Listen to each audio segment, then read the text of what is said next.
Straight 4 Studios has released a new reveal trailer for Project Motor Racing, as well as a couple of news articles to go with it. And as I am an ex-Slightly Mad Studios employee, I thought it would be interesting to dive into some of the details that you may have missed from either the blog post or the trailer and give my own thoughts and opinions. Just to provide a bit of context for those who don't already know about my time at SMS, I joined the studio back in June 2016 as a junior games designer, working on Project Cars 2 and Project Cars 3.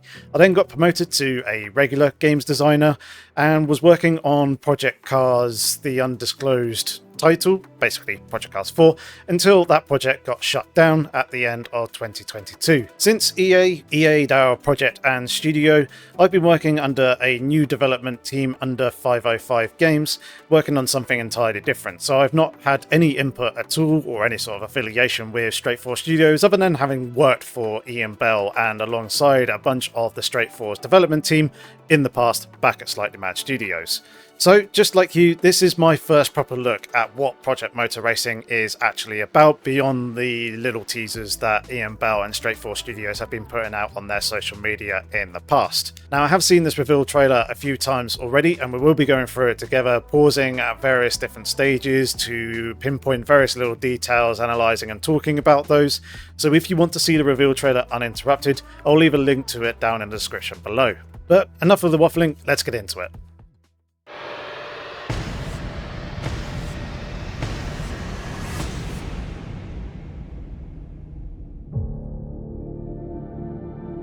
They ask, why do you love this wild, crazy sport?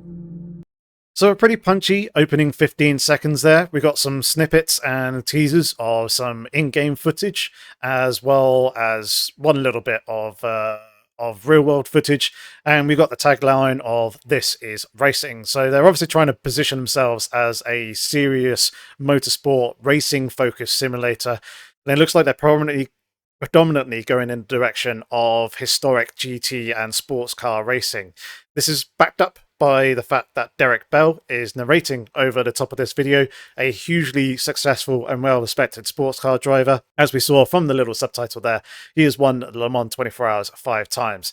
Be interesting to see if his involvement in this project is deeper than and goes further than this video, whether he's actually involved in it in some capacity, or whether he is just here to basically add a nice little narration over the top of this reveal trailer. But I guess we shall wait and see on that front. Also, just very quickly, I noted that they're using a Versaro motion rig platform here in this reveal trailer. Versaro was used quite a lot by Slightly Mad Studios back in the day with the press and media events that they used to host with Project Cars 1 and Project Cars 2. So I don't know whether that is a direct link and tie through Ian Bell, or whether it's someone else who used to work at Slightly Mad Studios but now also works at Straight 4 Studios, whether there's links and ties there to Versaro. But very good motion platforms and quite nice rigs as well. Anyway, let's continue with the trailer. Because life makes a lot more sense when you're out there chasing limits. On the edge, where racers like to play. The thing about messing with the limits, though, eventually you're going to come unstuck. All right. So we got a snippet there of various different real-world shots. I don't really want to read into those too much and the cars that were involved, because a number of those shots included cars that Derek Bell drove. It could be a nod to content that they haven't officially announced yet and could be there in the game in the future, a little bit of a teaser, but it could also just be footage, archive footage that Derek Bell has access to and has allowed Straight 4 Studios to use here in the reveal trailer. Kind of hard to read beyond that at the moment.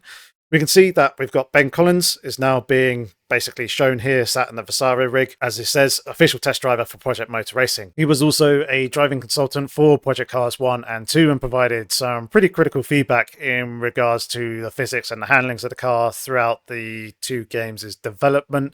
All our driving consultants ended up getting dropped for Project Cars 3 because of the new direction that Project Cars 3 went off in. We're not going to talk anymore about Project Cars 3 though.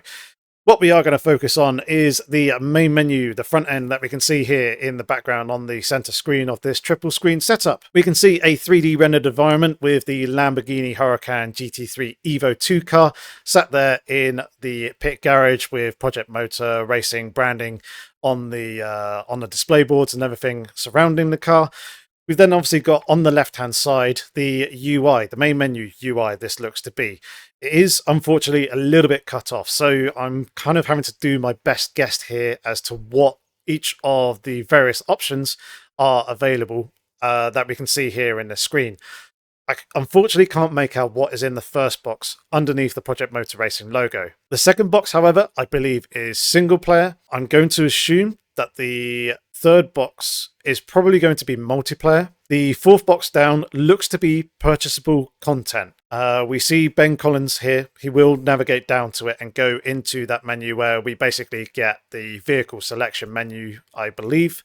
And then we've got the player profile, and I think the last box is probably credits or something like that. But it's quite difficult to see here in this triple screen setup with that side screen blocking our view. But those are basically my best guesses as to what this front end actually entails at the moment. So let's go ahead and try and move this trailer on by about half a second or so.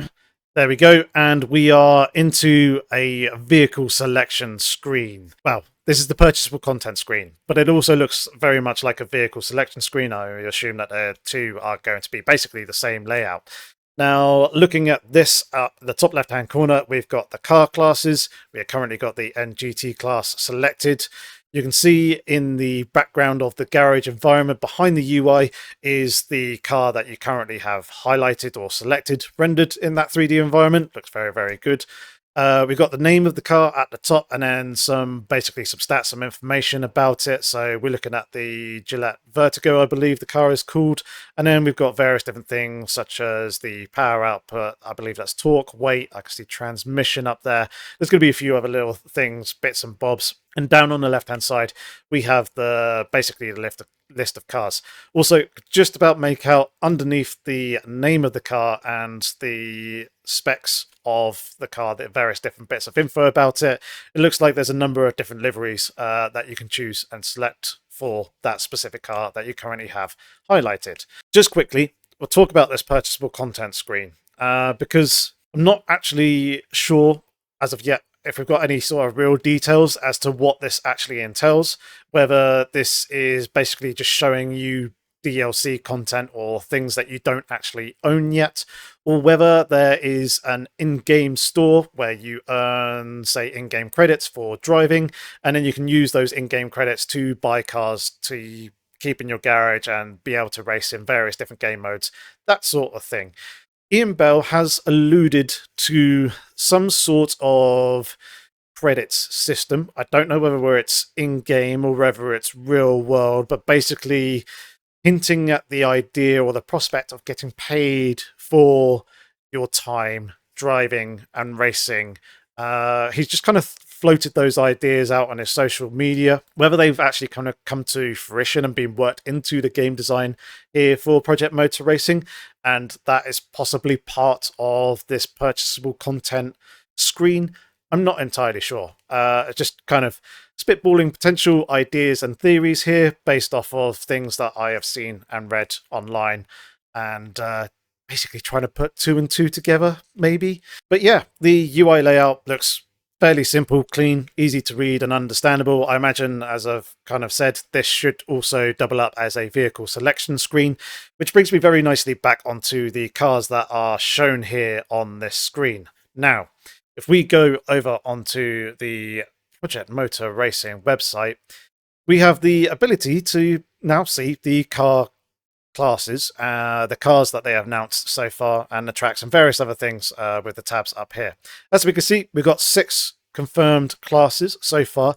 There are 10 that are going to be within Project Motor Racing, at least 10, and we're currently looking at the NGT class. Now, there are 4 confirmed cars here. As we can see, the cars include the Gillette Vertigo, the Mosley MT900R, TVR Tuscan T400R, and the Morgan Aero 8, and then there's a little thumbnail space here for cars yet to be announced. However, when we go to look at this screen here of the NGT class, We can see that we've currently got the Gillette Vertigo there as listed as the top car. We've got the Morgan Aero 8 is the third car down. We then got the Mosler as the fourth.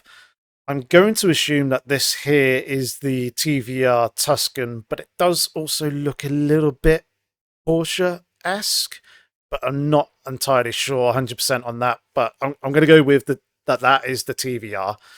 And then we've got this car here, the second one down. Now this is a Mosler. Interesting that it's included here. This is one of the things that you do kind of have to watch out and be careful of when showing in-game menus, that you're not showing content that you don't necessarily want to be showing off of yet. So this could be something that's just kind of slipped through the cracks, but people are starting to pick up on it. Overtake GG has done a little article basically looking at potential 10 unconfirmed cars, and they also noticed this Mosler and picked it out as a car that is yet to be officially announced, but looks to be here included in the game. And this will probably fill this fifth tab. If there's more cars to come, then there may be more there. But yeah, it's interesting to spot this so far. So let's keep going through the trailer and see if we can pick out more stuff. And then they'll ask, now what? Now, Right, here we go. Pausing again. We are now on another car class back within the purchasable content / vehicle selection menu. Let's again go back to the main website here. And I believe we're in the sports car 70 class. At the moment, there is only one car confirmed on the website in this car class, the Lola T70 Mark III B GT. However, if we go back to the trailer, we can see that there are 3 cars here on this screen in this car class. The Lola is currently selected. It is the middle of the 3 cars, and that's confirmed with the picture of the Lola or in the 3D garage environment there in the background. Now, as most vehicle and track selection screens are done in alphabetical order, we've got a car to select above and a car to select down below. This looks an awful lot like a Ferrari logo, so I'm going to assume that this is the Ferrari 512. The car underneath, the logo is a bit more difficult to distinguish, but racing against the Lola and the Ferrari 512 was the Porsche 917, and I remember Porsche wanting us to basically use a solid white background behind their logos to make it stand out a little bit more in the car and vehicle selection menus. But it looks very much in line with what we see here. And the Porsche 917, the Ferrari 512 were both in Project Cars 2. They both raced at Le Mans in the early 1970s, and they raced against the Lola as well. So it looks like we've got 3 cars in this class, which is pretty cool to see. Nice little detail that we're picking out here from the trailer, something that isn't confirmed on the website yet, but Overtake did also speculate and put in their list of 10 unconfirmed cars that they speculate to be within Project Motor Racing. They did also mention the Porsche 917. I don't think they mentioned the Ferrari 512 though, off the top of my head. I could be wrong there. Either way, let's carry on with the trailer. now you go back out and you do it all over again. The highs and the lows, they don't matter. What matters is getting out there, compete. So, yep, first lot of alpha in-game footage. We can see the 2 Lolas racing around the circuit. Vehicle models are looking very good. I haven't done this particular shot or pausing moment any justice with the car in the background being a little bit blurry. Obviously, car's high-speed motion. YouTube doesn't handle that sort of thing particularly well compared to some other kind of slower speed trailers. But even still, the cars and the environments look very, very nice.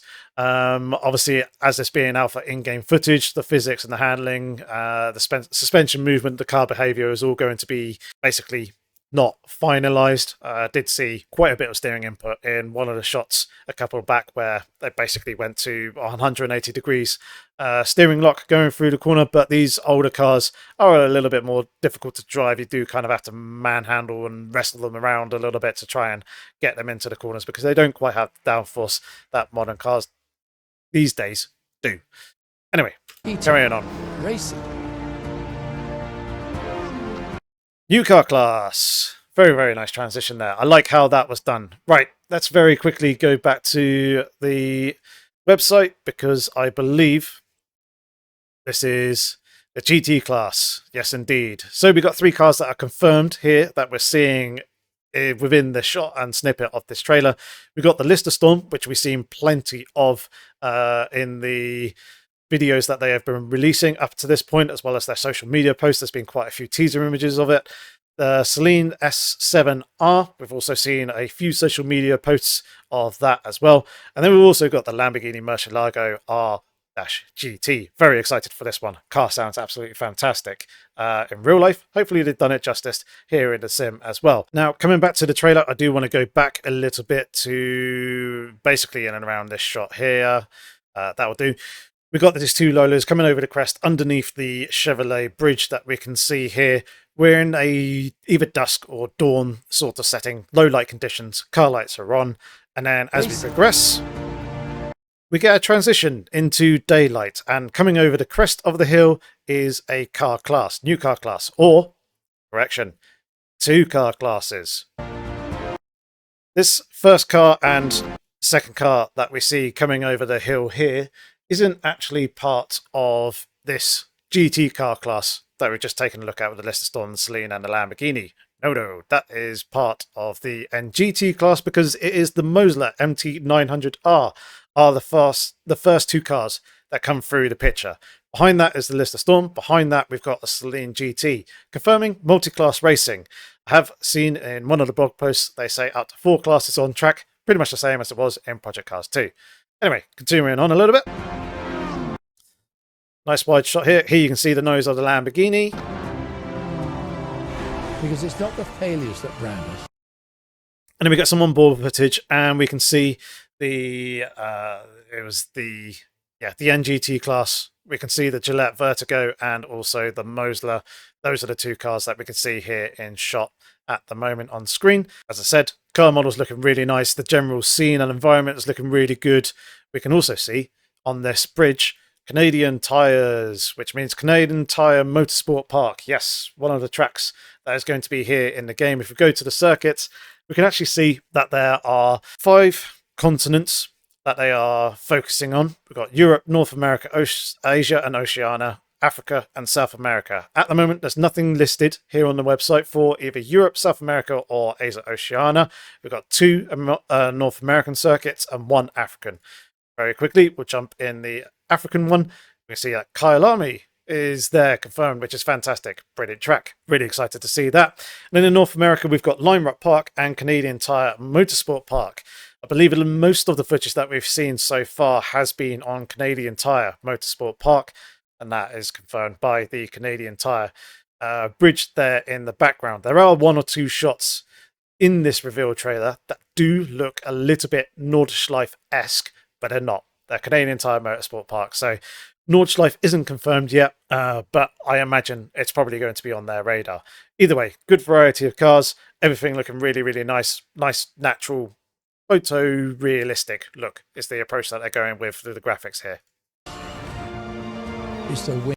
2 new cars, or 1 new car specifically. So we've got the Panos. This is, they've confirmed on their website, if I remember correctly, under the LMP class. Yes, indeed, we've got the Panos LMP1 Roadster S, and then also the Audi R8 LMP 900. We'll see that car later on in the trailer. But it's good to see the car is listed here. The Panos was there in Project Cars 2 as the GT1 car. We didn't get the LMP 900. We were trying for it. However, the licensing on this specific car, I think, fell through in Project Cars 2. I could be crossing it over with Project Cars 4 a little bit there. But either way, that project is done, dead. It's not happening. Let's continue. It's the wins that define us. Modern day GT3s. We got the Audi R8 LMS Evo 2, I believe it is. Basically the latest Audi R8. And then in the background here, we've got the Lamborghini Huracan GT3 Evo 2 as well, that we saw earlier on in the background of the main menu. So yeah, very much keeping in fitting form with the GT sports car racing sort of theme, but it looks like they're going to be including some modern cars as well as some of the older historics. In this sport, no one gets Pit stops. We got pit stops back after their absence in Project Cars 3. Let's not talk about, I mentioned Project Cars 3 again. Highly controversial topic within the sim racing community. But yes, it's good to see that pit stops are back and they are being taken seriously. There is a number of animations that we can see here. We'll go ahead and slow this down to halftime so we can see them a little bit better. No one. See tire change animation and then also a refueling animation there as well. This looks like pretty much raw motion capture sort of animations. They look a little bit robotic and janky. Those sort of things will get smoothed out, as well as their placement and aligning of things. We can see the absence of the fuel hose here. That's probably because they literally just used a prop to capture the motion capture of, or the motion capture animation of the refueling man putting the nozzle onto the car to begin the refueling process, and then the hose will be modeled in game and attached to the refueling rig and then the nozzle, and it'll dynamically move around and stretch and all that sort of thing later on down the line. So that'll be why there's probably just a bunch of various different placeholder animations that we are seeing here at the moment, but it's good to see that pit stops are back. Let's continue on. No one gets to buy Legacy. So one thing I'm going to point out here as well, specifically here on this shot, and we'll talk about it a bit later on, is a lot of the cars that we're seeing here with their liveries are using fictional liveries. These aren't real liveries that we're seeing here on this Lamborghini. We can see the placement over here on the left-hand side. What you'll notice with a lot of the number plates on the cars is they are devoid of championship sponsors. It's something that we had to do in Project Cars 1 and Project Cars 2. So let's take, for example, IMSA. I'm going to just go with IMSA because of the red background marker here, which was used, I believe, GTD Pro, if I remember correctly, IMSA off the top of my head. There's no IMSA sponsoring here in and around the number plate itself. There's no WeatherTech sponsoring anywhere on the car. And also with IMSA, they specifically require you to have it is Michelin and also Motul Fuels sponsor logoing on the front portion of the car in and around the front bumper. So in and around this sort of area, there should be those logos. And then on the back, there should be VP Racing Fuels and the Michelin Man logo. However, this car doesn't have that, and then if you Google any of the sponsors that you see here on these cars, nothing comes up. They're all fake sponsorship names that are obviously based off of or inspired by real ones, but they are completely fake and made up. This is something that we did do in Project Cars 2 and Project Cars 3. We did a very good job, and also Project Cars 1. The vehicle artists did a very, very good job of making the liveries look very realistic and a lot like their real life counterparts, as well as the sponsors also looking really quite realistic and as if they are real world companies. So it's just something to keep an eye out there on the game. There are a few real world liveries here within Project Motorsport that is included here in the trailer as well as the car list, but I'm noticing that quite a lot of their cars are using fictional liveries. We build it together, one lap at a time. Here we go, the LMP 900 class. Now we're seeing the Audi R8 LMP 900 car. And again, this is another fictional livery, as we can see here. It looks very, very similar to the real world livery that ran on this car. Pretty much the same sort of livery design or color scheme with the silver and then red going down the middle. However, these sponsors that we're seeing here placed on this car are not the real sponsors that were actually ran on the factory Audi, or ran by the factory Audi team. Because Legacy is not... Right, I want to pause here because I mentioned earlier that there are a few shots within this trailer that look a bit Nordschleife-esque, and this looks a little bit Nordschleife-esque heading up towards Flugplatz.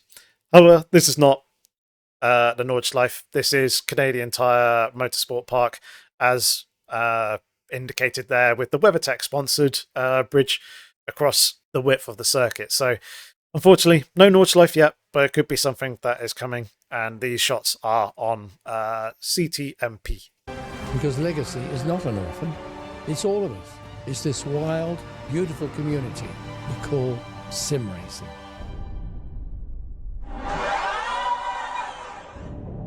Lamborghini Hypercar.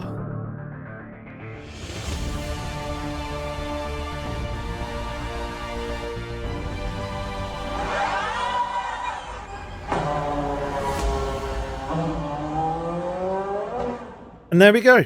There we have it. That's pretty much the trailer. There's this last little bit. Why do you love this wild, crazy sport? With Derek The Bell? answer is about competition, passion, compulsion. That's all you're going to get. Sorry. Very cool. Right. So let's go back to... Covered all this section. Let's go back to about here where they reveal the Lamborghini SC63 LMDH car.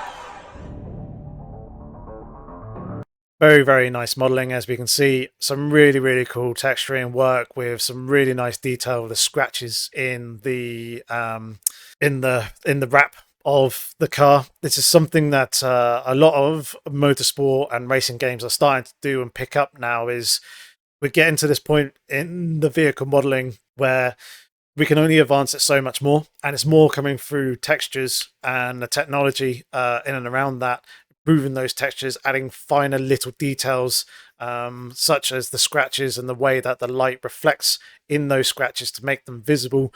It's these sort of things that we're bringing in now to racing and motorsport games that are making those last little differences in terms of detail and adding that last little extra special touch to the vehicle models.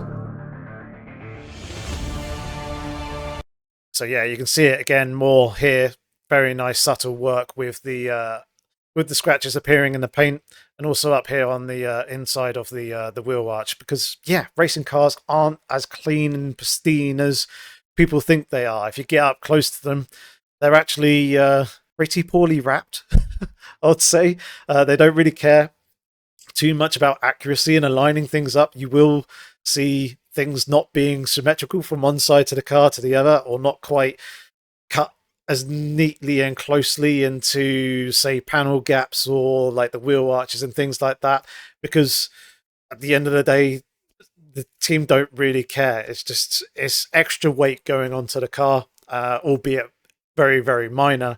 And then the cars get scuffed and scratched up from going out on circuit, having rubber, dirt, debris being flicked up at them. So you see chips in the livery wrap all over the car if you actually look really, really closely. So it's really cool to see this sort of detail being implemented and showcased here.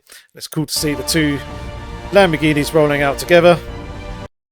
The only thing that I'm kind of questioning is the ride height of the cars. They look pretty high up, but it could mainly be because of the angle. But this looks to me, the environment that they're coming out here is, it looks to me that they are at Kyalami, as confirmed by the pit building. So yeah, this is indeed Kyalami. And we also heard the electric motor bump start sound featuring there. And there it is, kicking into life. Sounds really good. Sounds really accurate. Sounds very, very close to what I heard of the Lamborghini LMDH car when I went to Le Mans last year. So yeah, we can see now that you can pre-order it. It's going to be on PS5, Xbox Series X, and also PC. We can see this on the Giant software. And this is also actually a pretty good place to showcase and kind of talk about the real world liveries and it being devoid of certain sponsors and things. So we got a real world livery here in the background on this lister, and also this Lamborghini here.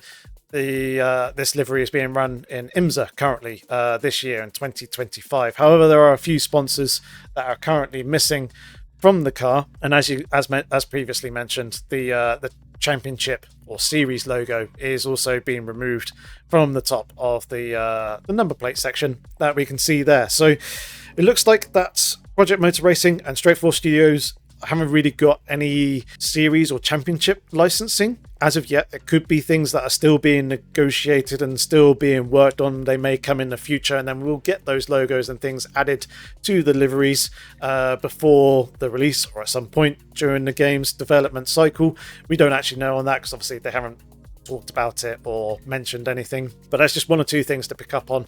There's that there's going to be quite a lot of fictional liveries like there was in Project Cars 1, 2, and 3. And it doesn't seem like there's too many real world liveries at the moment. But let's go ahead and jump back to the website here, because this is kind of a real world livery for the Audi R8 LMS GT3 Evo 2. It's kind of basically their press livery is what they used. Likewise here with the Lamborghini Huracan Evo 2 as well. Also a press livery. It's not an actual real world livery because none of the number boards look like that. The overall design might be used on one or two cars in one or two series, but this was the one that they used on the press. So let's go through these various different car classes then, because we've been jumping in and out of these throughout the video. But at the moment we can see that we've got the Lamborghini ST63 LMDH. It's currently confirmed for the hypercar class. More cars to be announced. This is exciting. I'm liking this. GT3, we've got the Audi R8 LMS GT3 Evo 2, the Lamborghini Huracan GT3 Evo 2 listed there. We know that from the trailer. Here in this GT class, we've got the Lister Storm, the Saleen S7R, and the Lamborghini Murcielago RGT. Didn't notice any other cars from this car class within the trailer as of yet. However, there is obviously more cars to be coming in the future, which is good to see. The NGT class, you got the Gillette Vertigo, the Mosler MT 900R, the TVR Tuscan T400R, the Morgan Aero 8, and we did also see the Mosler as well in the trailer there lurking in the UI. Possibly one of the cars to be announced. We don't know how many new cars are yet to be announced, but there's definitely one more coming for that class. LMP 900, got the Audi R8 LMP 900 and the Palos LMP1 Roadster S, as we can see listed here on the website, and another car to be announced. We haven't seen any others from the trailer as of yet. We've got the Sports Car 70 class. We've got the Lola T70 Mark III B GT. We saw also the Ferrari 512 and the Porsche 917 was also there listed in the car class in the UI. Pointed that out earlier on in the video. And then we got more car classes to be announced. So let's very quickly jump over to the news section, because we have this important article, why classes and not cars. So let's quickly go through this. So the main gist of this article, we're not going to read through the whole thing as it's not massively long, but obviously it will take time for me to read it word for word and add in my bit of analysis and thoughts and feelings on it. But the main bulk of it and interesting points kind of start from paragraph 3, where they talk about two different styles that most racing games kind of fall under in terms of their approach to car rosters and licensing. They tend to either go the buffet style, which they say here is a scattered greatest hit of mainstream and novelty race cars all in one package, aka what we did with the Project Cars series, what iRacing's doing. R-Factor, Assetto Corsa 1 and Assetto Corsa Evo add pretty much any racing game title into this category. And then you've got your licensed stuff, which is focusing on a specific championship, and then any kind of support series or championships associated with that specific licensed championship will be added as bonus or DLC content, aka what Assetto Corsa Competizione has done and what Le Mans Ultimate are currently doing or likely to do in the future. However, Project Motor Racing won't be falling into that category, and instead what they are looking to be doing is going for full rosters. This is great to see, because it's one of the things that we fell foul of in Project Cars, where we had these great, fantastic, historic racing car classes, but we only had one or two cars racing or licensed within those car classes and racing within our game. It therefore obviously feels a little bit empty when you compare and look at the overall car class list, as we kind of mentioned earlier with the Porsche 917, the Ferrari 512, and then also the Lola. Quite a lot of the field were made up by Lolas, and there's also a couple of other cars as well that also featured within that car category or racing around in and around those years, but we only had the Porsche and the Ferrari back in Project Cars 2, so there was 2 to 3, maybe 4 other cars that we had missing. Whereas going with this approach of fully padding out an entire car class is, I think, more enjoyable for everyone. Everyone likes variety, and it's great when you go out onto track and compete within, say, GT3 racing, because it's the most popular race car class out there at the moment. Basically having that wide variety, or the various different car manufacturers, makes and models, racing around the circuit at the same time. It adds various different dynamic elements as cars make lap time in different ways. Some might be better on the straights, others might be better under braking and cornering. So having that variation is certainly very, very welcome. And it's nice to see that they're taking an approach of trying to basically go with complete car classes where possible. So this is really, really nice to see.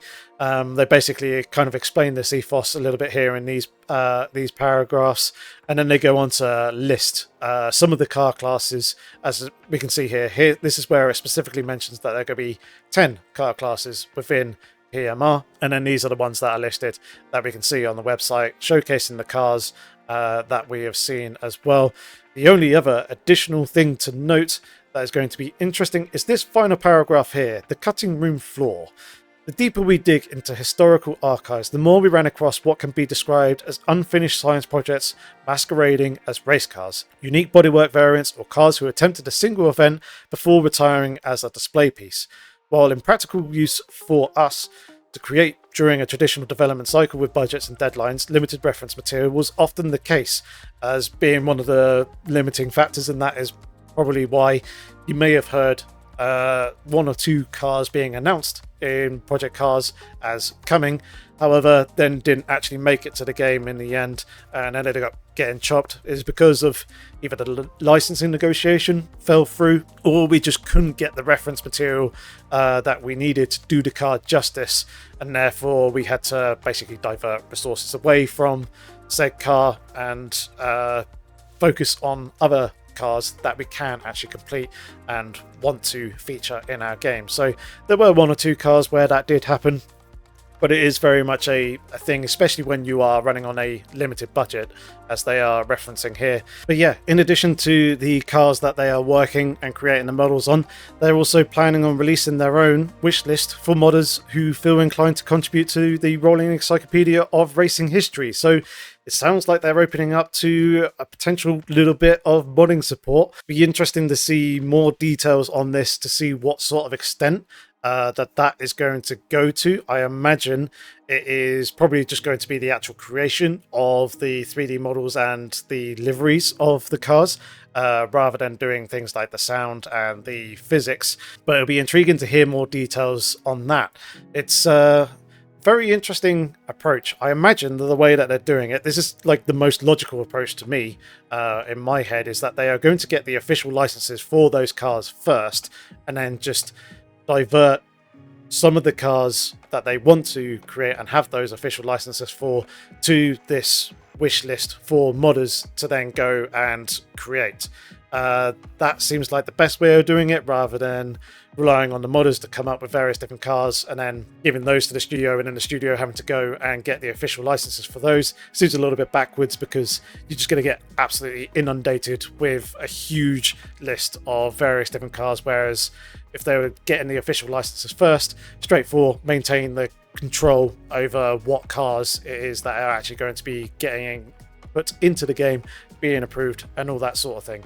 It's an interesting way of saving time, because creating car models, especially in this day and age with a lot of the technology and that is now being utilized to make the car models look as good as they do, it does eat up an awful lot of time in the development cycle. We were working to 3 months worth of basically working hours for one car to be created, and 6 months worth of working hours to create a track. Obviously you get multiple people working on, say, one car, and then you've got like a whole team, so there's multiple cars being worked on at the same time, but it's still a big time constraint for those two development teams, especially when they're trying to create a nice big solid car roster of 70 plus cars, I think is what they're aiming for, and then 20 something odd tracks. So an interesting way of approaching it. It'll be good to hear more details for this in the future.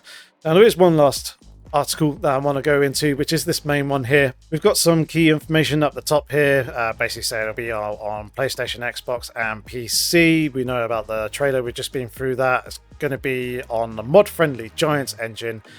Project Motor Racing promises a new benchmark in handling performance. The next paragraph down, it goes on to say that the racing simulator will hit track in fall 2025 with 70 plus vehicles from 10 different racing car classes and 27 track layouts. Specifically note layouts rather than actual circuits. That could mean that, for instance, if we have Silverstone, say they got the licensing for Silverstone, you could have up to 3 layouts there. You've got the full GP layout, you've got the the international, and then the national circuit. So that's 3 layouts there if they were to go with that. Obviously, some circuits have less layouts than others, but it'll be interesting to see how many actual individual tracks they get, and then how many layouts there are divvied up between those various different tracks. So a little bit further down, we've got LMDH cars to iconic legends, and listing a few different car manufacturers such as Lamborghini, Aston Martin and Audi. Now, we know that Lamborghini and Audi are featured, however we did not see any Aston Martins in the car list there, so it sounds like we're going to be getting a few Aston Martins later on, being revealed later on, shall I say, and I will mention something towards the end at the bottom of this specific article as well. Each car class is curated to ensure definitive grids of motor racing heroes from today and yesterday, from LMP to turn of the century GTs to today's GT3s, 1970 sports cars. Action-packed 4-class racing across 27 scanned global tracks. Project Motor Racing is a motorsport first simulation. So they're purely focusing on race cars. All the circuits that they are planning on doing should be scanned in some form or another, whether it's laser, LiDAR scan or photo scanned.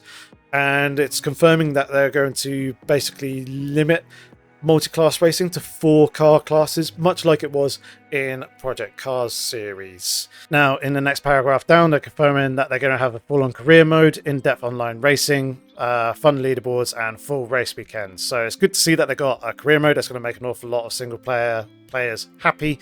In-depth online, I imagine that probably means custom lobbies, maybe hosted sessions, and hopefully ranked online racing. I imagine it will do. Fun leaderboards, so probably time trial or time attack, and then full race weekends, basically much like the custom event that we had in the Project Cars series. Immersive racing experience will put drivers into the cauldron of racing cockpit with visible G-forces, heat haze, braking forces and dirt, alongside sound design that captures motor racing's true ferocity. True to Track will allow racers to experience the authenticity of every track with dynamic weather conditions, adaptive racing and drying line, and a 24-hour day and night cycle. So it sounds like True to Track is basically their new live track system. I know for sure that the developer who did Live Track 3.0, Stephen Dunn, when we got shut down back at the end of 2022, we being Slightly Mad Studios, when they got shut down, he went over to iRacing. He's working on the dynamic track stuff over there. So True to Track is a new system that they are building and developing. I imagine it's going to fit very much in line with what Live Track 3.0 was doing. And then we've got some cool effects and things such as G-forces, heat haze, braking forces and all that. Whether it's just visible stuff or whether that actually has a physical impact on the simulation, it'll be interesting to see. I imagine they'll probably be trying to simulate some of those elements and have those impact on the cars, as it's the kind of thing that we were doing within the Project Cars series in the past as well. The next paragraph makes mention of the handling realism at 720 Hz with a more natural, non-linear throttle control alongside precise force feedback taken directly from the tie rod and out-of-the-box peripheral optimization. With the factory driver program, every car's handling is painstakingly tested and approved by the world's top racing pros to assure authentic handling precision. So they're talking about the refresh rate here of the simulation model, and then the factory driver program, I believe, is effectively their beta program that they are running, where players from within the community are invited in, as well as alluding to here, real world racing pro drivers to basically test and give physics handling feedback directly to the developers to help them basically tune and dial the cars into where they should be. We then got the basically some quotes here from the CEO of Giant Software, as well as a quote from Ian Bell. And then this last paragraph here in this article, before we get to basically just the the last finalist stuff about Giant Software and Straight Force Studios. Pre-orders are available now on select channels, including the bonus GTE Decade Pack that features 7 extreme examples of high-performance cars racing in one of the most thrilling and competitive classes in GT racing history. This is where I want to go back to Aston Martin, because I've seen people mention or rumours floating around that the Aston Martin V8 Vantage GTE car is going to be one of the 7 that are here listed in the car class.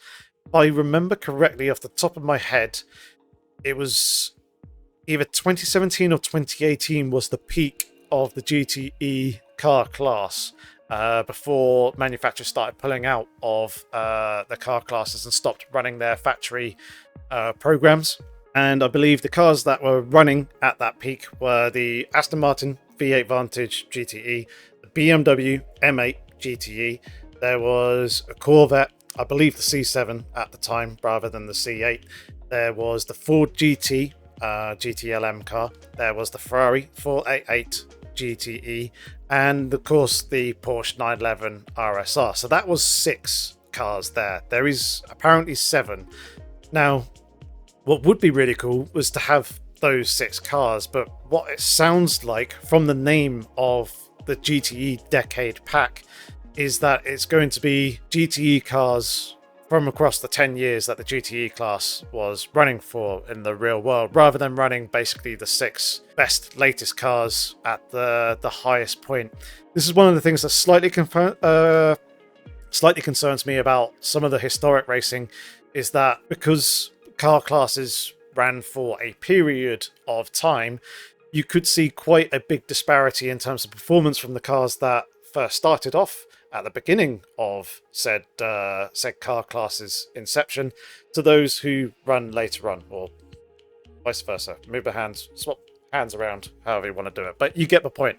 Effectively, the cars that tend to run in the car class in the later years tend to be better than those at the start, and it's something that we kind of struggled with quite a lot in Project Cars 2, where it would be quite big performance differences where some cars were deemed basically overpowered. So hopefully they're going to include features to basically bop the cars to make them more competitive and equal to one another in game modes that require that, such as time trial or online ranked multiplayer. And we're not going to run into situations where certain cars may be a second or 2 faster than other cars within the same car class at any given track, and basically being favoured over the others. So hopefully that's something that they are factoring into the game design, but I'm curious as to what this 7th car is going to be and what GTE cars they actually end up going. Obviously, all things to be confirmed ahead in the future, but let's wrap things up with my final thoughts here about the reveal of Project Motor Racing. I'm being pretty cautiously optimistic about it. I don't want to buy into the hype yet. I know what Ian Bell is like. We all kind of do with his social media. He obviously likes to hype things up. Sometimes it's for the better, other times it works out not so great.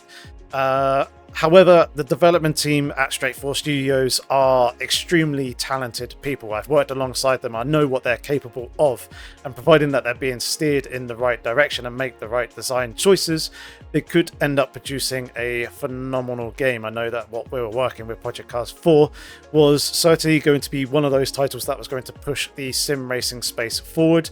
So I'm hoping that they are aiming to do the same thing again here with Project Motor Racing. As I work within the sim racing game development space, I don't want to apply for the beta access program that they are running because there are potential conflicts of interest there, and obviously I don't want to land myself, the studio that I'm currently working with, or Straight Force Studios in any sort of potential issues in and around that. So I'm very much sitting back here on the sidelines, basically absorbing the information that we are getting being released publicly, just like any other player within the sim racing community, and waiting for effectively the game to come out in either early access release or actual full release later on in full 2025, to then get hands on and reserve full judgment.